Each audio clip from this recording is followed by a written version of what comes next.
Hello world, I'm Eire with Saturn's Edge and you're watching more Persona 3 Reload, episode 52 out of the 50, 51, and 52 batch of recordings here. Let's talk a little bit of a small history behind the scenes here. Before I recorded this exact audio right now, the audio that you are hearing, okay? Before I recorded my own voice here. Before I did that, I literally did another take, the take I considered perfect. I'm kidding. I'm not kidding here. I thought my take previously, before this one, was perfect. I thought it was spot on. I went 35 minutes. 35 whole minutes out of a 42-minute long episode, okay? Potentially 43, depending on how I do the outro, right? 42 minutes, 35 of which is already covered, literally audio-wise. And 35 minutes in, I realized, like, oh, I need to go to the bathroom. I gotta put this on pause, right? So I stopped the recording, right?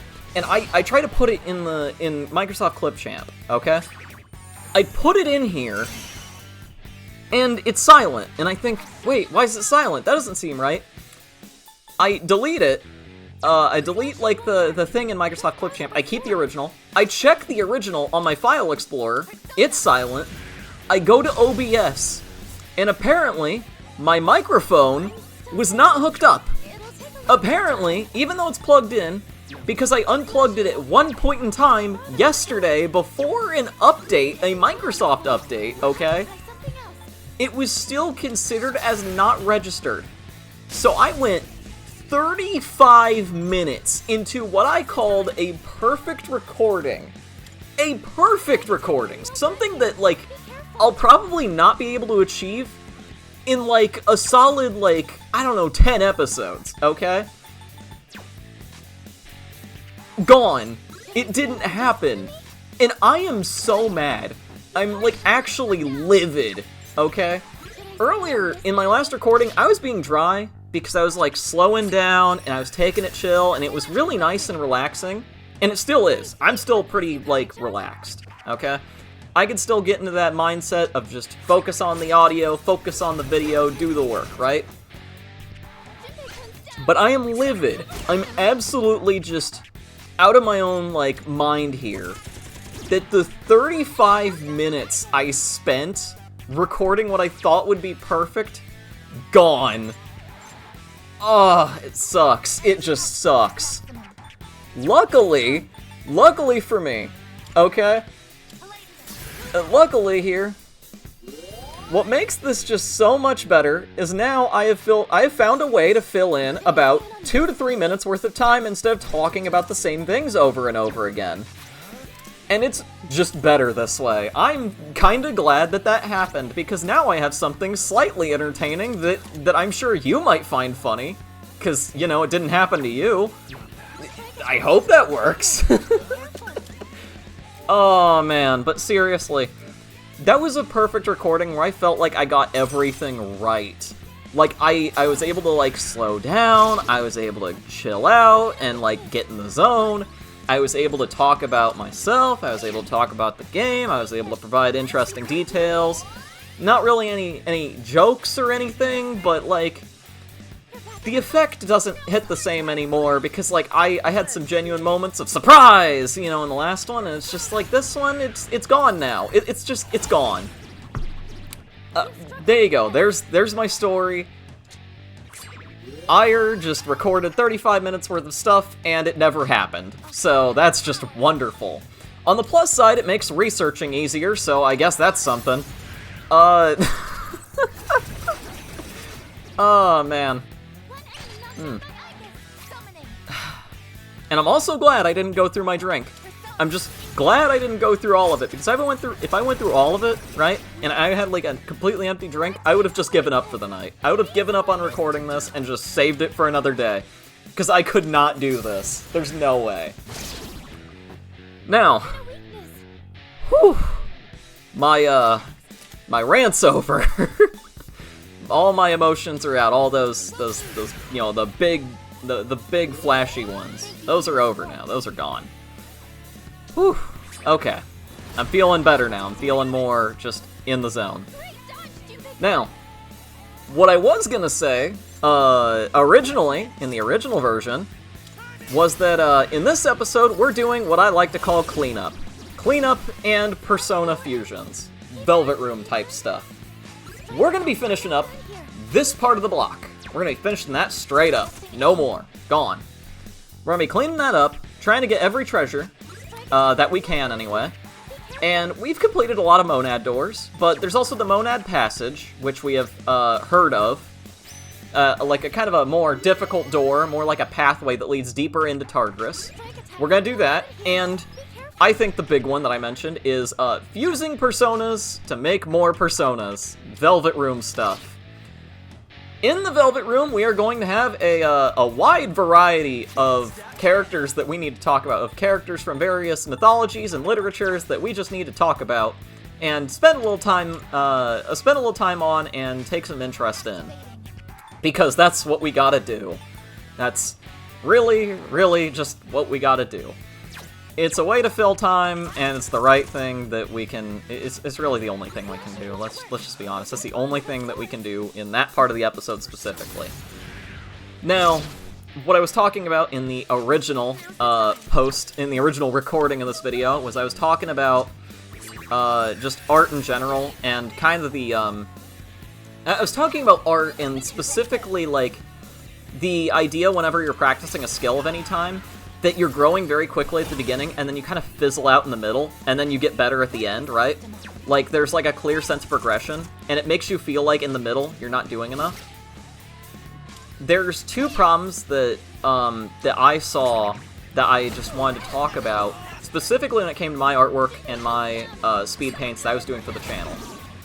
One, I was in that mindset where I felt like I wasn't doing good enough. I really wasn't. I still pushed it out online, because I thought that, like, that's how it had to be. I just had to put something out there. Clearly, that's the wrong decision. I was in that mindset of not getting better and kind of terrible artwork. I was in that exact mindset. I don't have proper, like, classes that I've ever taken. I've taken an art class for 4 years in high school, but it wasn't what I would call one that you learned in. It was very project-based rather than lesson-based. And that causes a lot of problems. It really does. In the simple fact that you don't actually learn much of anything, you just kind of replicate and hope you get it right. The third thing was, I was very impatient, and I just wanted to put stuff on the internet just as fast as I could. Just get it all out there. Go, go, go, right?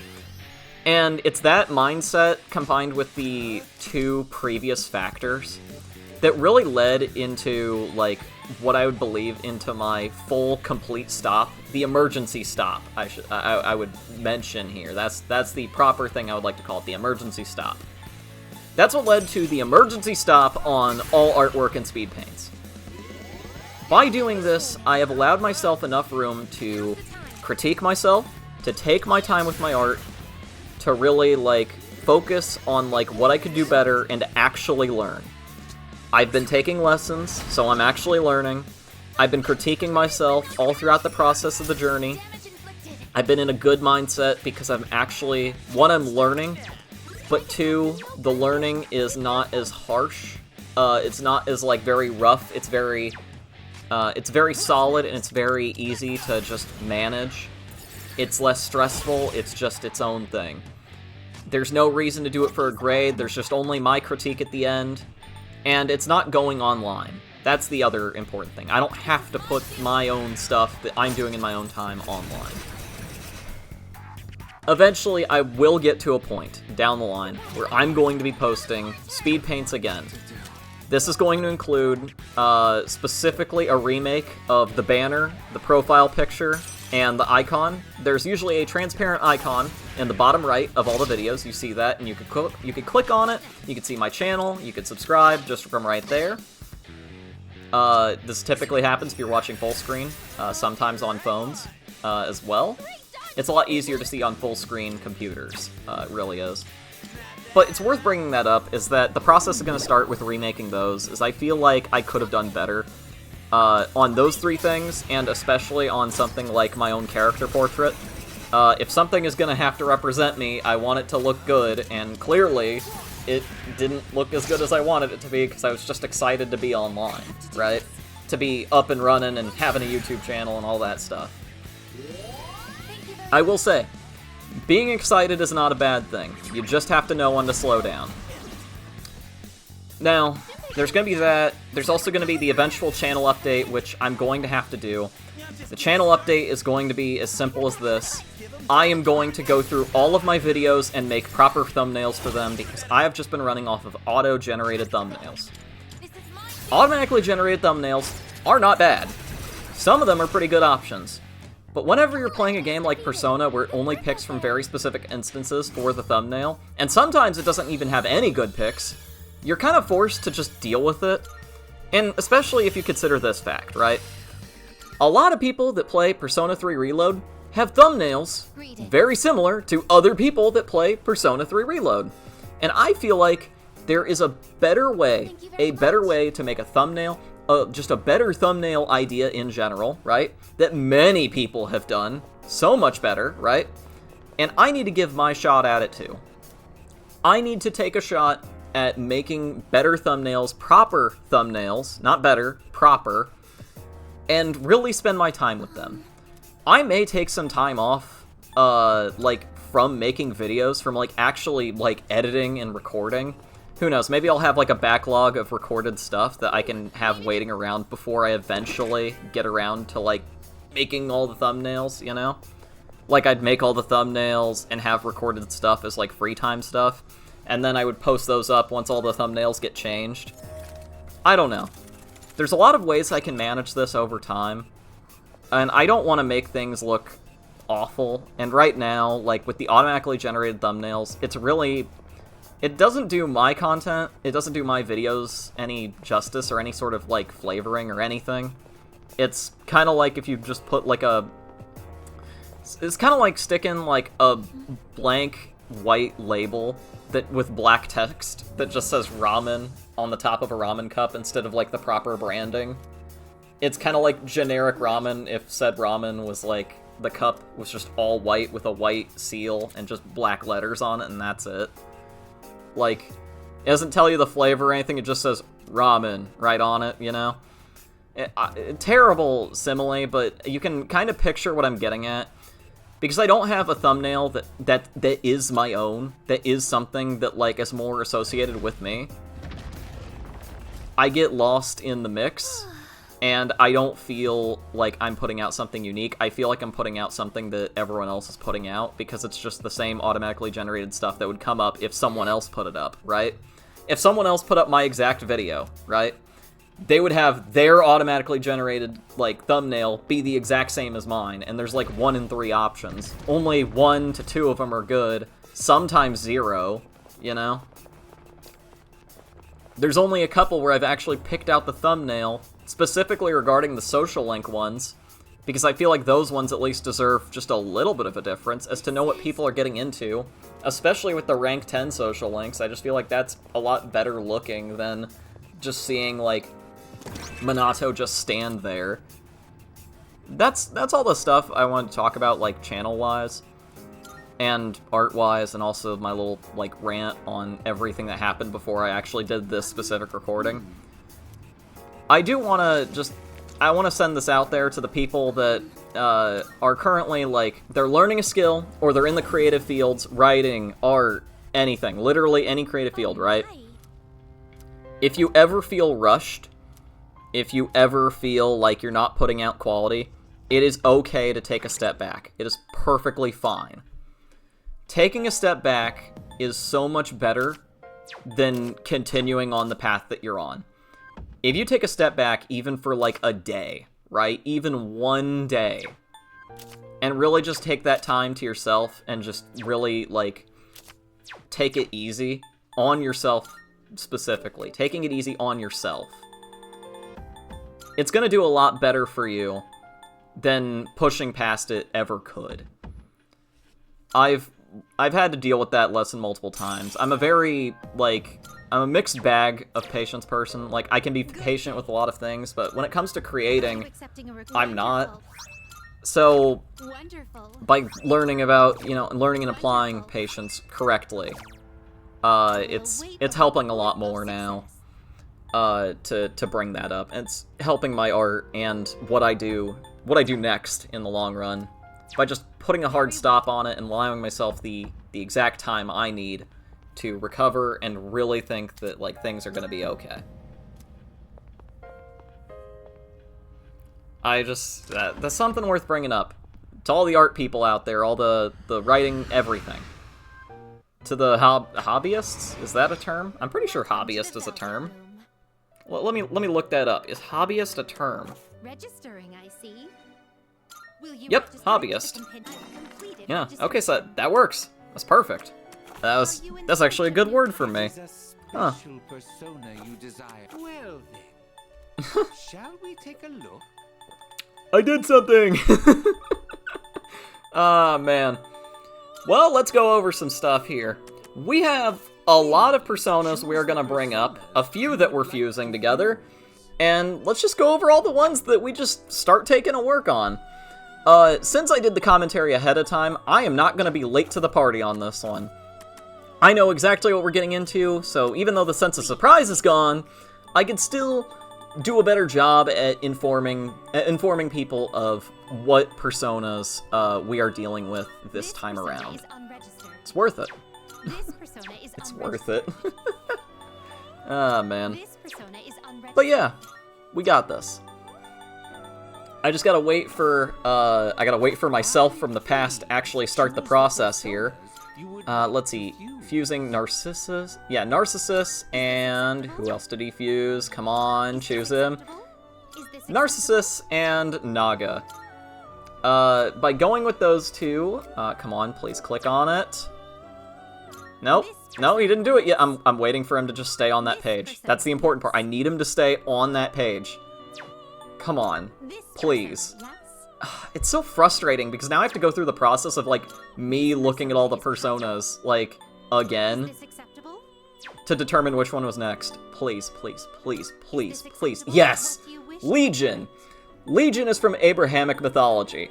I can actually start talking about him, because we did fuse him. Legion is a collection of demons which was referred in Christian literature. While the types of demons that make up Legion is unknown, they are reportedly said to be the same kind of demon that would inhabit a single host and would have a single hive mind. Cool concept there. I really like it. The general form is a floating sphere composed of numerous featureless faces that act as a shell concealing a center core of varying identity.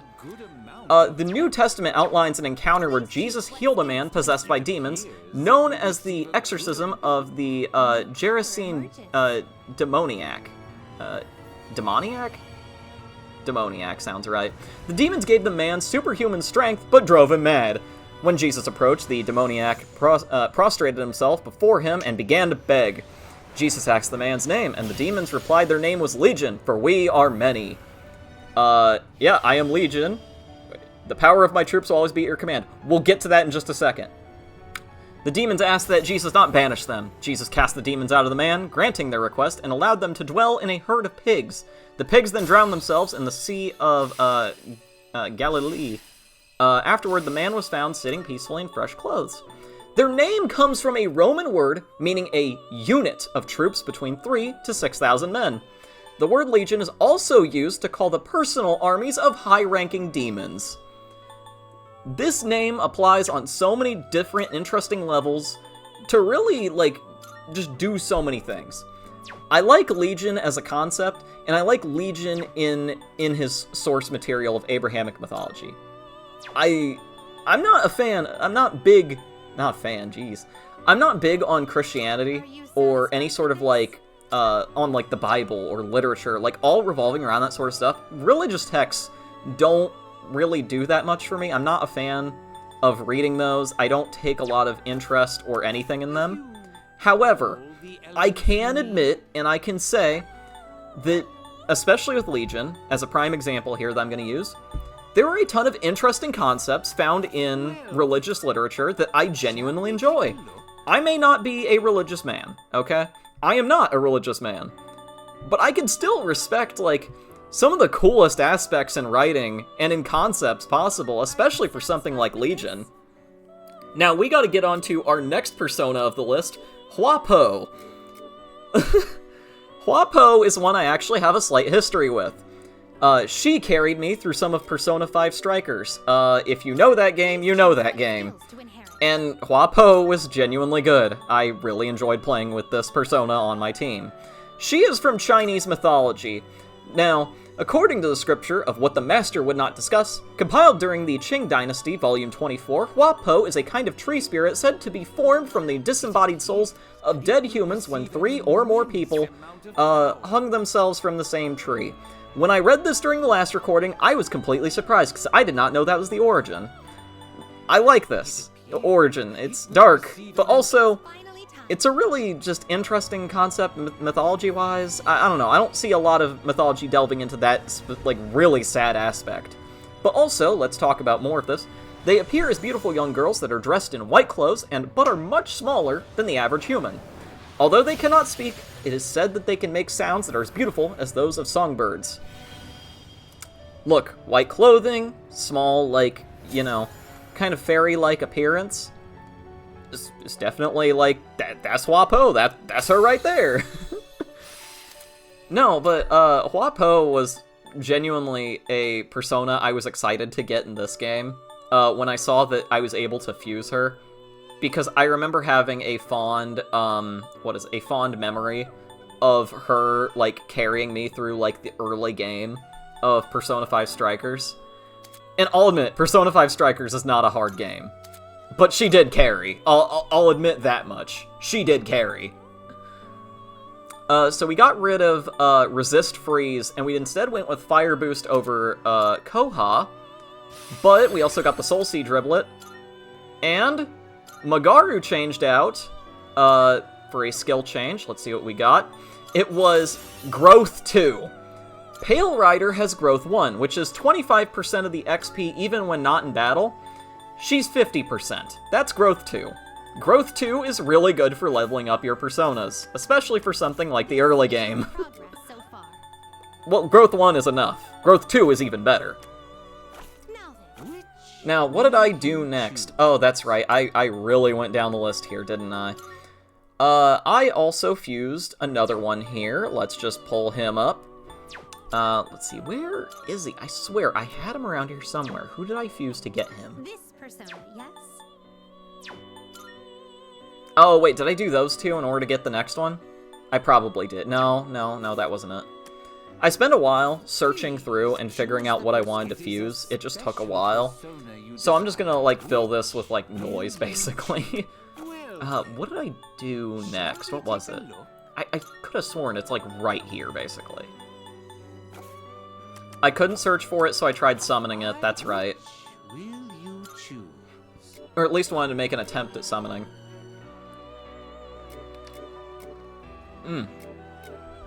This is a really good day to record. Even though I'm still mad that my earlier take couldn't be used, I feel like this take is a lot better.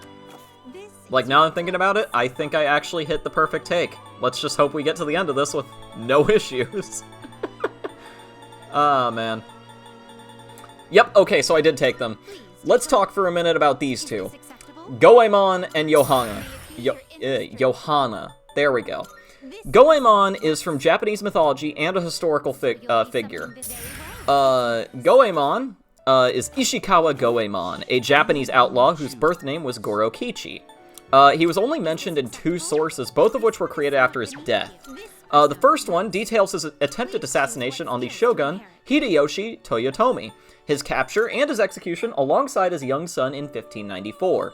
Goemon's death by being boiled alive was also described in the second historical source by Pedro de Morellón. Morellón? I don't know. Who transcribed his name as Ishikawa Goemon. As time passed, Goemon's story was expanded to make him a hero similar to Robin Hood, robbing from the rich and giving spoils to the poor. Also, 19th century and 20th century stories made him out to be a skilled ninja, and not apparently, I should say, Goemon and his infamous death eventually became the subject of various Bunraku and Kabuki plays. The legend was also adapted into movies, anime, and video games. Now we could talk about Johanna and eventually Power here. Johanna has an interesting story here. What do you wish to inherit? Johanna is a part of Abrahamic and European mythology. She's based on the Pope Joan, a legendary medieval woman who reigned as pope for a short period, going against the Catholic Church's ingrained tradition of male popes. The story was believed for centuries, but modern historians have found no evidence of her existence and believe the legend to be a work of fiction meant to discredit the Church. Most versions of her describe her as talented, learned. She would disguise herself as a man, often at the behest of a lover. In the most common accounts, due to her abilities, she rose through the church hierarchy and eventually was elected pope. Her sex was revealed when she gave birth during a procession, and she died shortly after, either through murder or natural causes. The accounts state that later church processions avoided this spot, and that the Vatican removed the female pope from its official lists and crafted a ritual to ensure that future popes were male. Now we can talk about the other ones here. Okay. Oh, we're going through the ringer here. Okay, Power. Power is a part of Abrahamic mythology. Power, also known as the Authorities, are the 6th of the 9 orders of angel. It is said that they were the first order to be created. They are the bearers of conscience and the keepers of history. Their duty is to oversee the distribution of power among humankind, hence their name. Academically driven, concerned with ideology, philosophy, theology, religion, and documents pertaining to those studies. Powers are the Brain Trusts, a group of experts who are advisors and policy planners. They are also the warrior angels created to be completely loyal to God. Some believe that no power has ever fallen from grace, but another theory states that Satan was the chief of the powers before he fell. In Asian regions, their title translates to Angel of Capability. Okay, next one, let's go. Genbu. Chinese, Japanese, and Korean mythology, also Vietnamese. Okay? They are a part of Vietnamese mythology. They are known as the Black Tortoise of the North, Black Warrior, or simply the Black Tortoise. It's one of the 4 symbols of the Chinese constellation. It represents the North, the color black, winter, and the water element. Usually depicted as both a tortoise and a snake, specifically with the snake coiling around the tortoise. It is sometimes called the Black Tortoise of the North and is also known as Genbu in Japanese. I cannot pronounce the Vietnamese or Korean or Chinese pronunciations because I am not trained in any of those. In ancient China, the tortoise and the serpent were thought to be spiritual creatures symbolizing longevity. There was a custom of building tortoise-shaped tombs that may have had to do with the desire to place the grave under the influence of the black tortoise. Whew. That leaves 2 more. Kaguya. Kaguya is instead a persona relating to specifically a Persona 4 golden character from Japanese mythology. It is very specific here. Goemon, Johanna, Persona 5. Kaguya, Persona 4 Golden. Cendrillon, Persona 5 Royal. Okay? All tied to very specific characters.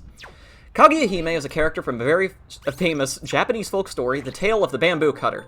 She was found by a bamboo cutter inside a stalk of bamboo. Wow, that was surprising. Now, the cutter raised her as his own daughter, and she became renowned throughout Japan for her beauty. Many men who asked for her hand in marriage, but she just refused them all, and eventually the emperor tried and also failed. But he still continued to love her, even though they were never married. It was later revealed that she was from a group of celestial people who lived on the moon. When they came to take her back, the emperor sent guards to protect her to no avail. Before she was brought back to the moon, however, Kaguya gave the emperor a small portion of the elixir of life to grant him immortality for his kindness. But due to his distraught at Kaguya's passing, the emperor did not want to live forever with her. He then ordered a messenger to take the elixir to the top of the highest mountain in the land and burn it. This mountain was Mount Fuji, and it is believed to be the possible cause for the name of the mountain. In different kanji, it could be read as Fushi or Fuji, which could mean, well, not could, would mean immortal. However, the kanji used today for the mountain is completely different.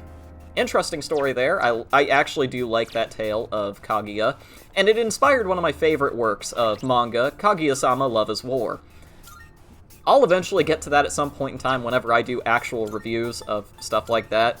It's just worth bringing up. I love Kaguya-sama Love is War, and I love the whole bamboo cutter story. Cendrillon. It is a double L, and it's French, so yes, this is yon and not lon. Cendrillon. I know this because of butterfly in French being papillon. I'm not trained in French, by the way. I just know this from Pokemon and Monster, the drink. Modern fiction, European mythology, and early modern fiction have Cendrillon. The French adaptation of the classic folktale Cinderella.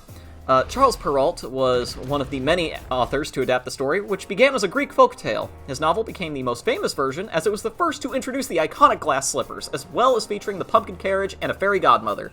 Perrault's adaptation led to several operas, such as Cendrillon, scripted by Jules Massenet and Henry Kine. We obviously know what the tale of Cinderella is. There are no massive differences that I can spot between Cendrillon and Cinderella, because, you know, many adaptations going from Greek to eventually we get the French one, which is the most famous one. We got Disney. Basically, if you've seen the Disney one, you know the folktale. If you know the folktale from somewhere else, you know the folktale. Let's just do that. There is no difference. It's just the whole, like, evil stepfamily, fairy godmother, glass slipper, prince, she's the right one, happily ever after. Simple as that. Cendrillon is not a real name, but a nickname from her stepfamily, as she was often covered in ash, also known as Cendre, or Cendre. Cendre, that's French, and I just realized that could mean cinder, which is, that's actually kind of funny. I didn't know that, like, that word was very, I didn't read that the first time as being very similar.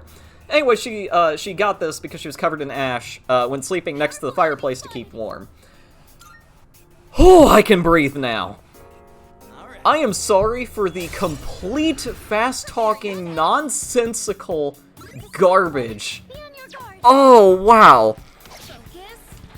And we got it just in time to do this. Originally, when I was going through all of those stories, we were already done with this specific battle.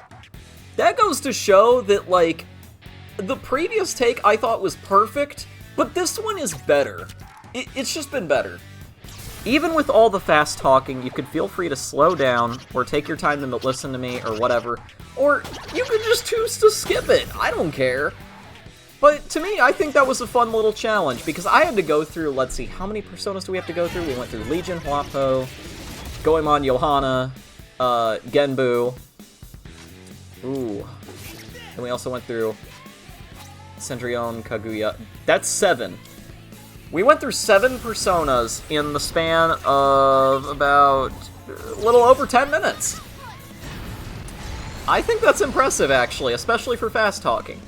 I am breaking my rule when it comes to these boss fights, because I want them to be over with. You know what my rule is with these theurgies? Yeah, because I forgot it. I'm gonna have to check back at an earlier video. I wanted to break it here because these bosses are actually difficult. I just wanted this done. Seriously, Megiddo, seriously, look at how much damage that actually did. It was insane.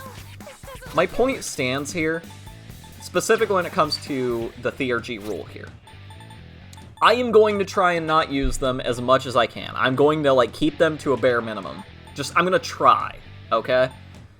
When it comes to cases like this, where I just want the battle to be over with, or I just want to, like, you know, clear out an area, I'm going to use them, because if I don't use them, what was the point in, like, doing anything, I guess?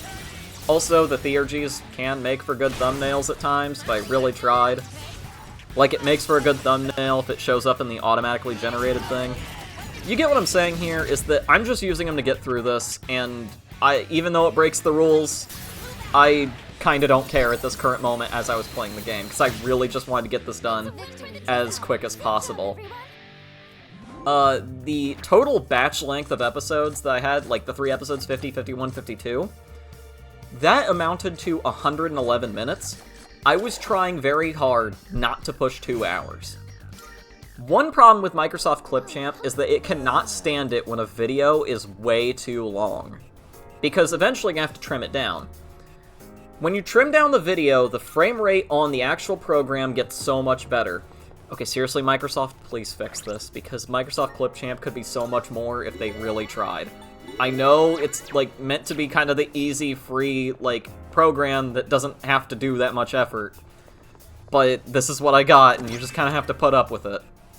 Ooh, we got the Ice Saber. Nice. Memoir 2. Even shadows have unique traits. The more hostile ones display great stamina but can be controlled in the curse ability.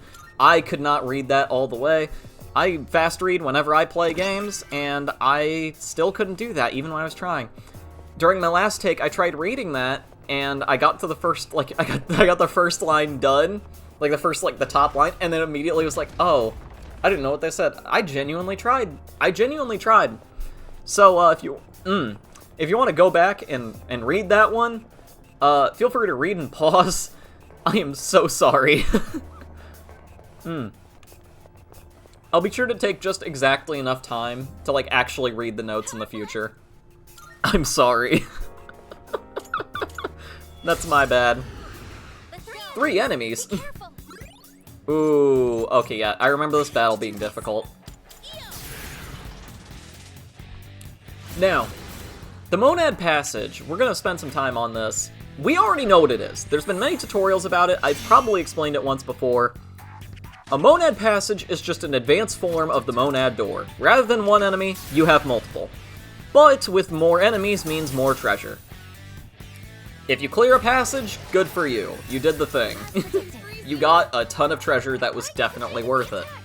They can only be opened, the passages can only be opened if you have a certain Arcana. If you have a certain Major Arcana card, it will react to the door and open the door.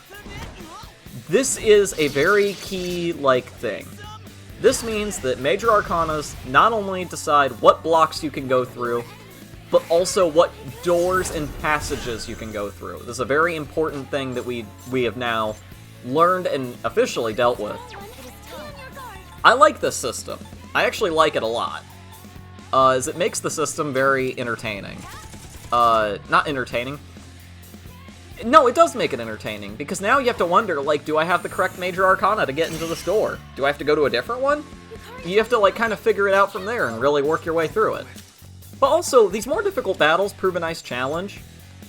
And when they do prove a nice challenge, because they do, they just do that, you're now being rewarded more for it. Rather than just the single Monad doors, the Monad passages having more treasures makes it more worth it to go inside and try to get those done as much as you can. I love it. It's actually a really nice thing. Oh, what did I do? I think I did Herculean? Yeah. So one problem I had at one point was figuring out the pronunciation of Herculean. I don't believe it's Herculean. Because that just doesn't sound right. Herculean sounds correct, right?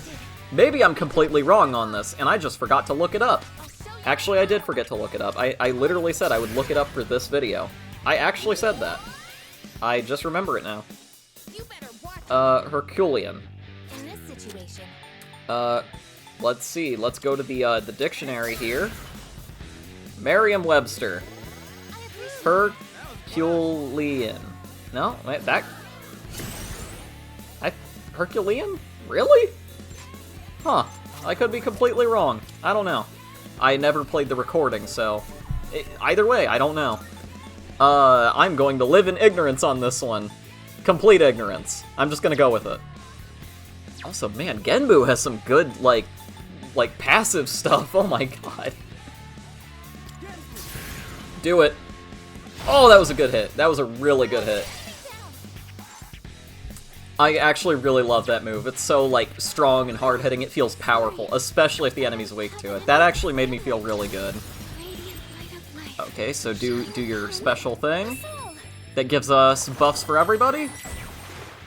Yep, attack, defense, and accuracy evasion up. Let's see. Do I do it again? I think I literally did it again, actually. I did it again, yeah. You hit a weakness.